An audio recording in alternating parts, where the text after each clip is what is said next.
Sarah, a young woman marked by pain, was forced by her cruel stepfather to marry a beggar in a ceremony meant to humiliate her. But at the altar, something happened that no one could have imagined. Get ready because this story will touch your heart and surprise you in ways you never expected.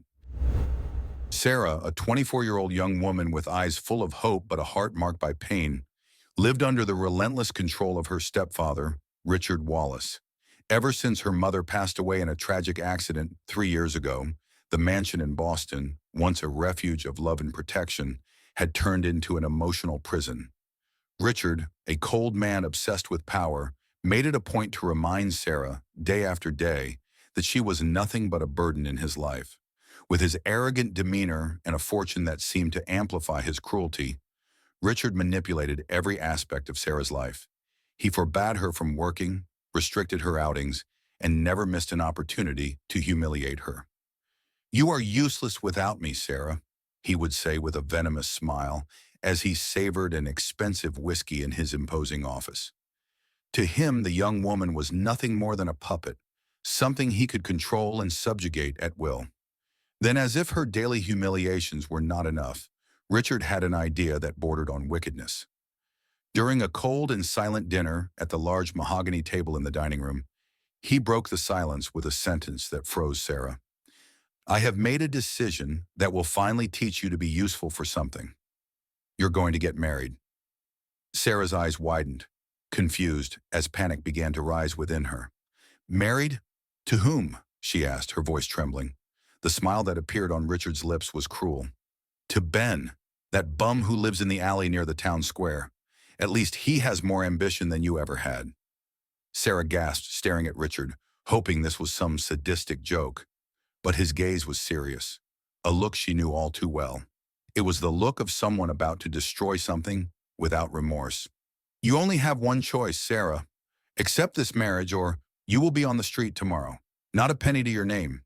And believe me, no one will reach out to help you." She felt the crushing weight of his words and realized she had no way out. The fear of being thrown out and left on the streets with no resources mixed with the horror of the idea of marrying a man she barely knew, someone who lived in conditions so different from her own. Richard knew this. He understood Sarah's desperation and used it to keep her subjugated. As he stood up from the table, satisfied to have the last word, Sarah was left alone, staring at the untouched plate in front of her, the sound of her own thoughts screaming in her mind. In the late afternoon of the following day, Sarah walked slowly along the stone path of Boston Common, her heart racing and her hands restless. The cold November wind made the fallen leaves dance around her feet, while the gray sky seemed to reflect her gloomy mood. Richard, as always, had not allowed any delays. She had to find Ben that day or face the consequences he had hinted at with his threatening tone. She saw him in the distance, sitting on a worn bench near the lake. Ben was a man who appeared to be just over 30, with stubble and unkempt hair. He wore a tattered and patched coat, and beside him rested an old backpack, seemingly containing all his belongings. He was hunched over, holding a cup of cheap coffee, gazing at the trees without any hurry. There was a disconcerting serenity in his posture, something that contrasted completely with the agitation Sarah felt. Gathering her courage, she approached, hesitating for a moment before speaking. "Are you Ben?" He looked up, surprised, and regarded her with curiosity. His eyes were a deep blue, almost hypnotic, and there was something in them that disarmed her. "I am. And you are—" "Sarah Wallace," she replied quickly, trying to sound confident, but her voice came out weaker than she had hoped. "I need to talk to you about something important." Ben raised an eyebrow, clearly intrigued, but gestured for her to sit beside him. "You can start. I'm listening." Sarah took a deep breath before launching into the words that felt bitter in her mouth. She explained the situation: Richard's absurd demand, the threat of losing everything, and the marriage proposal that seemed so surreal that even saying it out loud felt like a lie. As she spoke, Ben remained silent, watching her intently, showing no emotion. When she finished, he crossed his arms and looked toward the horizon, as if pondering a response that did not come easily. "So you want me to marry you so that your stepfather can humiliate you and satisfy some sick whim of his?" he asked, his voice firm but not aggressive. I don't want that, Sarah corrected, the pain evident in her voice. But I have no choice. If I don't do this, I'll be left with nothing. No roof over my head, no future. Please, Ben, I know it's not fair, but I need your help. He was silent for a few moments, and Sarah felt the weight of doubt growing inside her. Maybe he would refuse, and she would be left at Richard's mercy. But then Ben spoke, and his words caught her completely by surprise. I accept, but with one condition. Sarah blinked, confused, before asking, what condition? If we're going to get married, let's do it the right way, he said, a slight smile on his face that seemed to carry a hint of irony. I want the wedding to be a big event, something the whole of Boston will know about. I want a packed church, high society guests, photographers, everything your stepfather's money can buy. No discreet or clandestine ceremonies. Sarah stared at him, incredulous. You're joking, right? I'm not, he replied, crossing his arms. If he wants to play dirty with you, let's play by his rules. I'm not going to hide or be used as an instrument of humiliation. If we're going to do this, let's do it in style. Ben's logic was unexpected, but there was something in his attitude that intrigued her. He didn't seem like the type of person who easily bent, even while living on the streets. For a moment, Sarah felt a spark of hope, as if maybe, just maybe, this arranged marriage might not be the complete disaster she imagined. All right, she finally said, with a resigned sigh. I accept, but I need to know, why are you agreeing to this? Ben shrugged, turning his gaze back to the trees. Let's just say I have my own reasons. And who knows, it might end up being interesting. Besides, marrying you might not be so bad after all. He looked at her with a slight smile at the corner of his lips, and Sarah felt her cheeks warm. As she stood up to leave, feeling the weight of the next step she had to take, she couldn't help but think, who was Ben really? He seemed much more than he appeared, and that suspicion planted a seed of curiosity in Sarah's heart. The Fairmont Copley Plaza Hotel pulsed with the excitement of a party about to begin. Decorators rushed back and forth, adjusting ostentatious floral arrangements and checking every detail of the tables with silk tablecloths. Sarah and Ben's wedding had become the main topic among Boston's high society circles, thanks to Richard Wallace's efforts. For him, the ceremony was not just an event, but a carefully orchestrated spectacle to turn Sarah into a target of ridicule. As the preparations progressed, Richard walked through the hall with his usual air of superiority, inspecting everything with critical eyes. He gestured impatiently to the organizers. Make sure every guest receives a glass of champagne as soon as they enter. I want everyone to be comfortable to enjoy the social tragedy we are about to witness, he said with a cynical smile. Oh, and place the couple at the main table. I want everyone to have a clear view of the show. In one of the more secluded rooms of the hotel, Sarah sat in silence as a hairstylist finished pinning her hair into an elaborate bun. The wedding dress chosen by Richard was a luxurious but over-the-top piece, with a train that was too long and details that seemed more suited for a beauty pageant than an intimate ceremony. He had insisted on this model, completely ignoring Sarah's protests. You must look perfect, dear, he said, sarcasm dripping from every word. If we are going to turn you into a joke, at least it will be a well-presented joke. The door to the room swung open abruptly, and Richard entered, accompanied by two bridesmaids he had personally chosen, both superficial figures from high society. He stopped in the middle of the room, examining Sarah with a look that seemed to measure every detail. Very well, he said finally. At least you're not a complete disaster. Perhaps some guests will take a little longer to realize how ridiculous this is. Sarah swallowed hard, keeping her eyes fixed on the floor. I don't need you to make this so grand, she murmured, trying once again to argue. If we're going to get married, we can do something discreet. Richard laughed, a sound that echoed through the room like a thunder of disdain. Discreet? Oh dear, you don't understand anything. The grace is in being grand. I want every person in Boston to know how low you've fallen. Just imagine, Sarah Wallace marrying a beggar. It's poetic, don't you think? He stepped closer, leaning in to stare at her closely. You should thank me, you know? I'm giving you a chance to finally be useful. Who knows, maybe Ben will teach you something about hard work. After all, he's already an expert at surviving on nothing.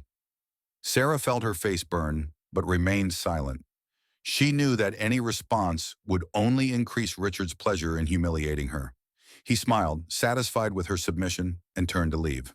Before crossing the door, he added, as if it were a casual observation, "Oh, and don't forget to smile at the altar. Humiliation is much more effective when it seems voluntary." When he left, the tears Sarah had been holding back finally escaped.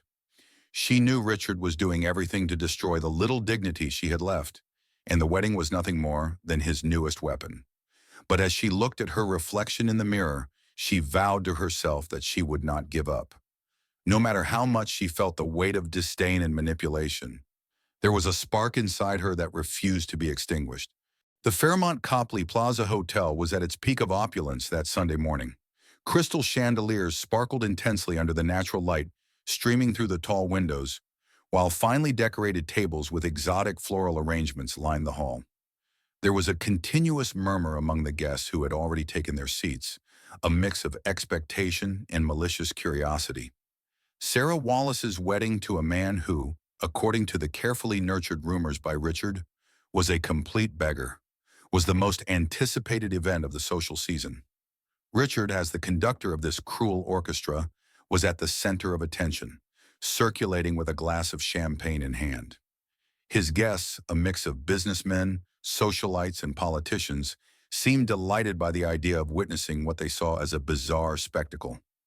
Richard, with a smile overflowing with cynicism, made a point of reinforcing this perception whenever he could. "Of course she's too stubborn to accept reality," he said to a group near the entrance table, as the waiters served caviar hors d'oeuvres. "I gave her a unique opportunity to save her own skin. And, well, look what it came to."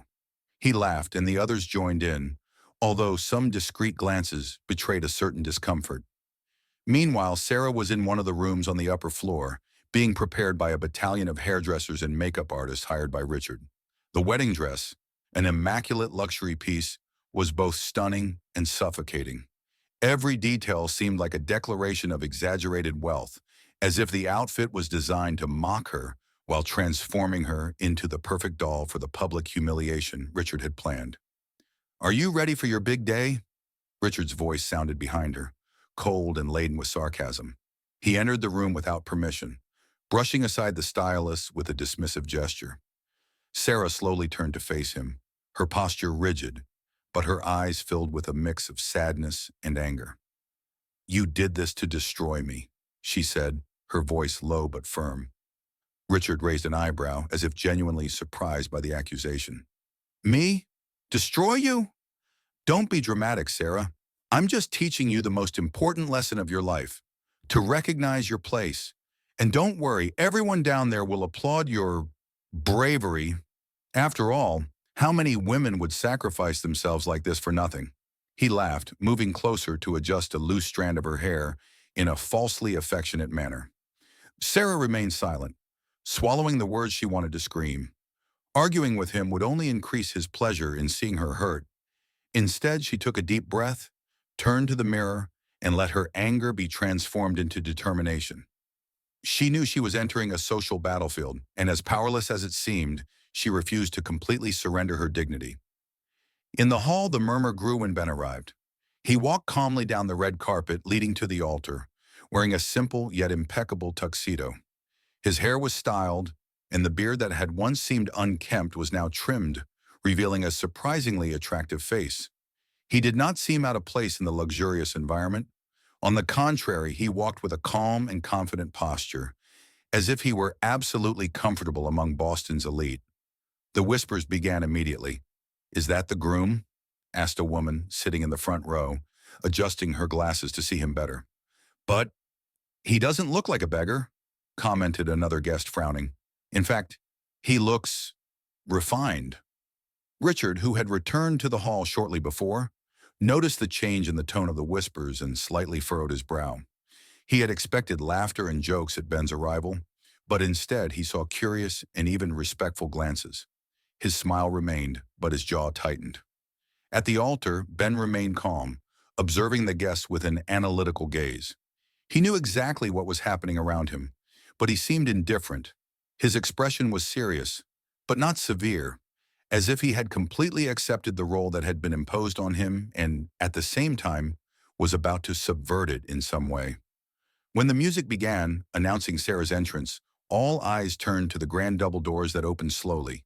She appeared, walking with her head held high, her white dress shining under the light of the chandeliers. There was a momentary silence in the hall, followed by more murmurs. She was stunning, a perfect bride, but the weight of what that moment represented was evident on her face. Each step was a struggle against the gazes, some filled with pity, others with amusement, but all merciless. Despite this, she continued, driven by a strength that she herself did not fully understand. Upon reaching the altar, she avoided Richard's eyes, who was sitting in the front row with a satisfied smile, and focused on Ben. He looked at her with the same calmness as before, but now there was something more in his eyes, understanding. As if, in that brief moment, he wanted to say that she was not completely alone. Sarah positioned herself beside him, her heart pounding like a drum, as the officiant began to speak. The spectacle was just beginning. The ceremony continued with a palpable tension in the air. The officiant recited the words of the wedding ritual, while the guests observed every movement of Sarah and Ben. Richard, sitting in a prominent chair in the front row, wore an arrogant smile, pleased with the success of his farce. Sarah, on her part, was stiff, her hands clenched in nervousness, trying to ignore the looks of pity and mockery she felt upon her. Ben, however, remained impassive. His eyes took in everything, noting the curious expressions, the muffled giggles, and even Richard's triumphant posture. He seemed to be waiting for the right moment, and when the officiant asked them both to declare their vows, he finally moved. Instead of proceeding with the expected words, Ben raised one hand, interrupting the officiant with a calm gesture. "Excuse me," he said, his firm voice echoing through the hall. The murmurs that had already been circulating among the guests grew louder, and Richard narrowed his eyes, intrigued. "Before we continue, I feel I must clarify something," Ben continued, turning first to Sarah. He looked at her with an expression that seemed to mix understanding and something deeper, perhaps respect. "Sarah, I cannot allow this ceremony to proceed without you and everyone here knowing who I really am." Richard chuckled softly, his tone laden with scorn. "Oh, the beggar wants to give an emotional speech? Let's see where this goes," he murmured to one of the businessmen beside him, who offered a condescending smile. Ben completely ignored the provocation and turned to the audience. His posture was impeccable, and his voice, though not loud, exuded authority. "My real name is Benjamin Carter," he declared, pausing to let the information sink in. The hall fell suddenly silent, and perhaps some of you recognize that name. My family owns the Carter Group, a conglomerate with a presence in over 50 countries. Yes, I am a billionaire heir. The impact of his words was immediate. The absolute silence was broken by a wave of incredulous murmurs that spread like wildfire. Some people widened their eyes, others exchanged confused glances. A socialite in the second row let out a "no way" before covering her mouth. Richard, on the other hand, lost his smile for the first time that night. He blinked rapidly, as if trying to process what he had just heard. "This is impossible," he whispered to himself, gripping the champagne glass so tightly that it seemed about to shatter. Ben continued, ignoring the commotion around him. "I spent the last 2 years living among the streets and underprivileged communities, not because I lost my fortune, but because I chose to do so. I wanted to understand the reality of people who do not have the privileges I have always had. I wanted to learn what money cannot buy and see the world through different eyes." He looked back at Sarah, who was now motionless, her face a mix of shock and confusion. "When your stepfather approached me with this absurd proposal, I saw an opportunity. Not to humiliate myself as he planned, but to bring to light the true nature of the people around me. And Sarah, I can sincerely say that even amidst all this, you were the only one who did not lose your dignity." The gazes now turned to Richard, who was beginning to sweat visibly. He opened his mouth to say something, but closed it again, unable to find words. All the confidence and control he had displayed until that moment seemed to crumble. "Richard Wallace," Ben said, finally turning directly to him. His voice, though calm, carried a weight that silenced any remaining whispers in the hall. You organized this wedding thinking you could use me to humiliate Sarah. But you see, the world has a curious way of revealing the truth. Today, in front of all your friends and allies, your attempt to prove power has only revealed your own pettiness. Richard's eyes widened, and he tried to react. This is ridiculous. You expect anyone to believe that? You're nothing but a... His voice faltered as he realized the looks directed at him were filled with distrust, and in some cases, disdain. Ben stepped forward, staring directly at him. If you doubt me, feel free to check. I'm sure you'll find my name in all the business newspapers, in the donations made in the name of the Carter Foundation, and in the shares of the Carter Group. I'm not here to prove myself to you, Richard. I'm here because I chose to support Sarah, no matter what comes next. The hall was in absolute silence once again. Each of Ben's words seemed to weigh in the air, and the guests, once ready to laugh and mock, were now clearly unsettled. Many looked at Richard, waiting for a reaction, but he seemed paralyzed, his arrogance crushed by that unexpected revelation. Sarah, still trying to understand everything that was happening, found her voice to ask, almost in a whisper, "Why did you accept this? Why did you put yourself in this situation?" Ben looked at her again, and this time his gaze was warm. "Because I saw in you something that Richard will never see. Strength, even amidst chaos. And perhaps because I needed someone to remind me that not every battle needs to be fought alone." The hall that once overflowed with malicious laughter and whispers of curiosity was now enveloped in a tense and heavy silence. Ben's words still hung in the air, like an accusation impossible to ignore. The gazes, once directed at Sarah and her supposed beggar fiancé, were now fixed on Richard Wallace. The triumphant expression that had once been on Richard's face had completely dissolved. He seemed smaller, as if the weight of the collective attention was crushing him. This is absurd," Richard finally stammered, his voice wavering as he stood up from his front row seat. He looked around, trying to catch any sign of support on the faces around him, but found only cold, judgmental expressions. "You can't take this seriously. It's a game, a manipulation. He's making all this up to benefit himself." A socialite in the second row, known for always standing by Richard at social events, narrowed her eyes at him.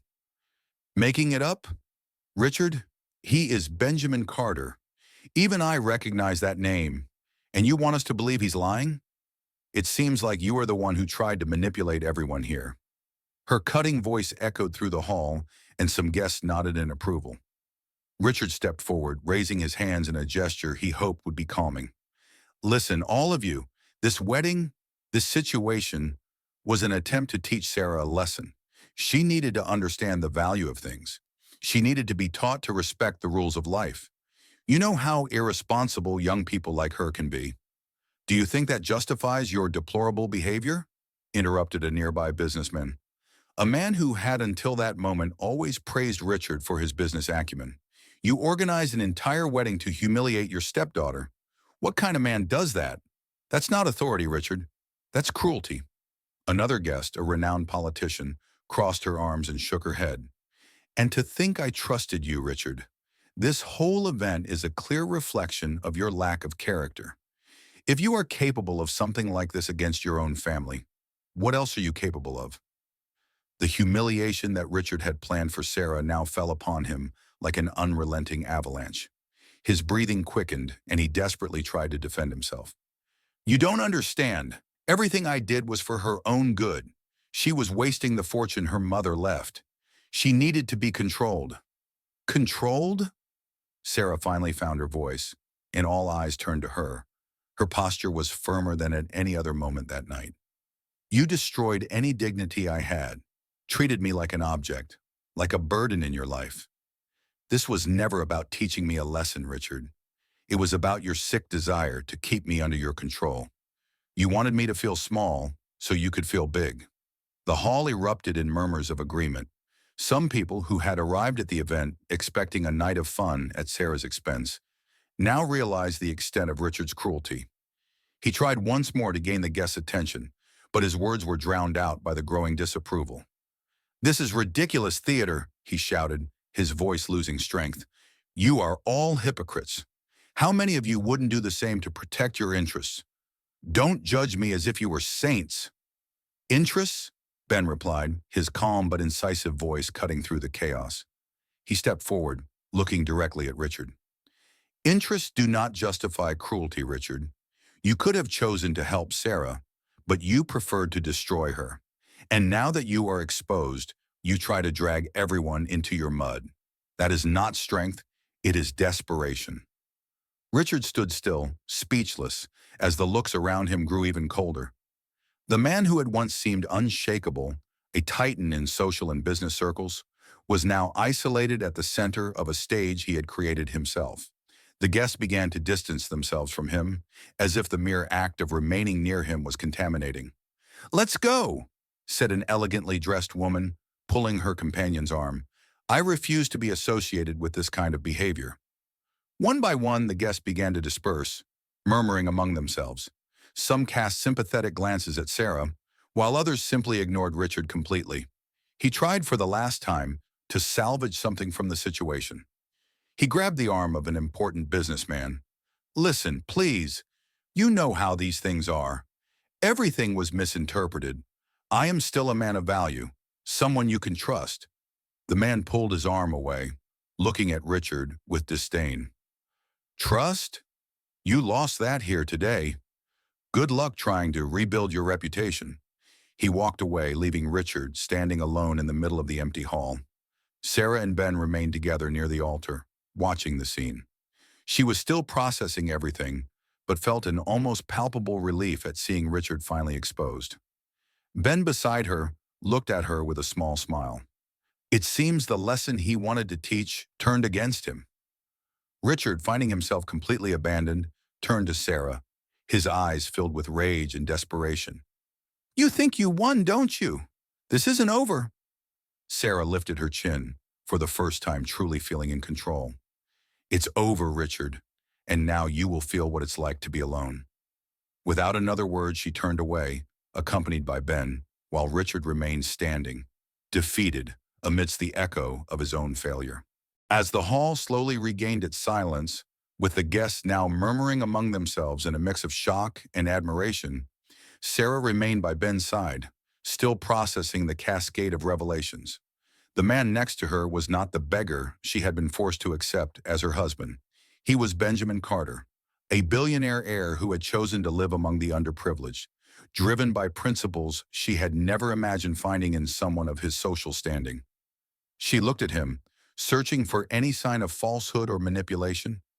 But what she saw in Ben's eyes was only sincerity and a calmness that seemed unshakable, even after he had exposed his true identity in front of a crowd that had, moments ago, laughed at him.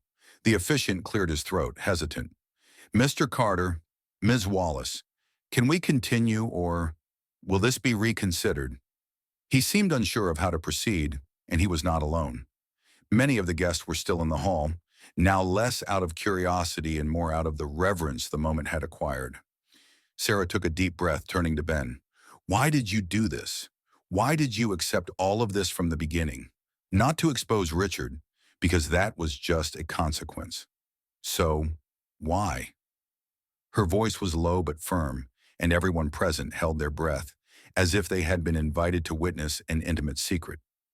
Ben gave a small smile before responding, his voice as serene as his expression. "I accepted because I saw something in you, Sarah. Even when you were being put in this impossible situation, you maintained your dignity. I saw the strength in you that maybe even you don't know you have. And honestly," he paused, looking around, "maybe I needed this as much as you did. A reminder that real connections still matter, even in a world so full of superficiality." Ben's words hit Sarah like a wave. She hadn't expected this vulnerability from him, this openness that seemed to invite her to see something beyond the billionaire or the man who had lived as a beggar.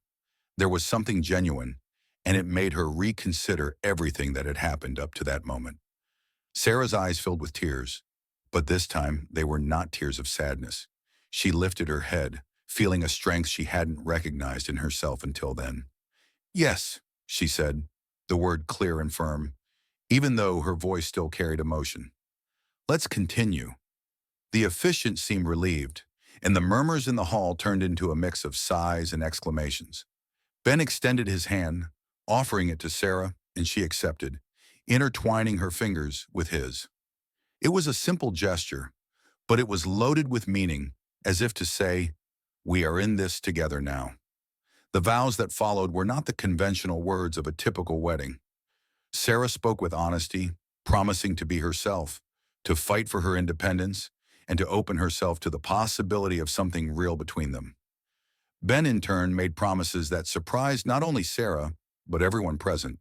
"I promise to use everything I have, my fortune, my influence, and my time, to make a difference, not just in your life, Sarah, but in the lives of all those who need a chance.